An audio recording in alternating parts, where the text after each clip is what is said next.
আমার ছোট বয়সটা ভীষণ সুন্দর। আমি বলতে পারি আমার ছোট বয়সে কোনো কাঁটা আমি দেখতে পাই না সেইভাবে। মা বাবার সঙ্গে যুদ্ধ করে করে আমাকে অনেক কিছু শিখিয়েছেন। খুব কোনো ব্যাপারে রেগে গেলে কথা না শুনলে মা আমাদের সঙ্গে কথা বন্ধ করে দিত। স্বনির্ভর হতে হবে, নিজের পায়ে দাঁড়াতে হবে, কিছু করতে হবে, এটা কিন্তু মাই জাগিয়ে দিয়েছিলেন অনেক আগে থেকে। মা বললে আমার মনে হয় এক আকাশ আলো। কিন্তু আমার মায়ের প্রত্যেকটি মুহূর্তে আমি পাশে থেকেছি। মা খুব কম বয়সে চলে গেছেন, এ আর কখনো ফিরে পাবো না, ভালো লাগে না। আমি সব সময় মাকে ফিরে পেতে চাই সারাক্ষণ। আজও প্রতিদিন মঞ্চে যখন অনুষ্ঠান করি মায়ের কথা তো ভাবি, কিন্তু বিশেষ করে এই কবিতাটি সুনেত্রাদির লেখা, এটা যখন বলি তখন তো অসম্ভব আমি মাকে মনে করি, একটু ইমোশনাল হয়ে পড়ি মাঝে মাঝে। ভীষণ একটা অদ্ভুত ফিলিং হয়, মনে হয় যেন মায়ের গন্ধ পাচ্ছি, গায়ের গন্ধ এখনও পাচ্ছি। আমি ভাবতেই পারি না আমি এতদিন ধরে মায়ের সঙ্গে কথা বলি না, চিন্তাও করতে পারি না। এই কবিতাটা খুব শোনাতে ইচ্ছে করছে আপনাদের, সবারই জানা, তাও আর একবার বলি।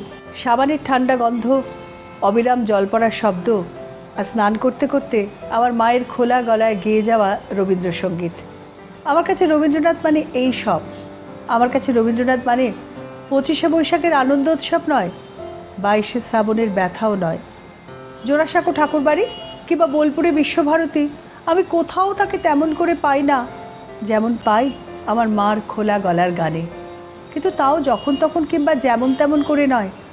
সন্ধ্যের অন্ধকার ঘনিয়ে আসা শেষ বিকেলে মা যখন অফিস থেকে ফিরে স্নান ঘরে শুদ্ধ হতে যান, তখন আমার মা কেন গান শেখেননি অমন গলা? মা বলেন, রবি ঠাকুরের গান তো তানের নয়, প্রাণের। তাই আমার মার একটা প্রিয় গান, কাঁদালে তুমি মোরে ভালোবাসারই ঘাই, নিবিড় বেদনাতে পুলক লাগে গায়, তোমারও অভিসারে যাব অগম পারে, চলিতে পথে পথে পাচুক ব্যথা পায়।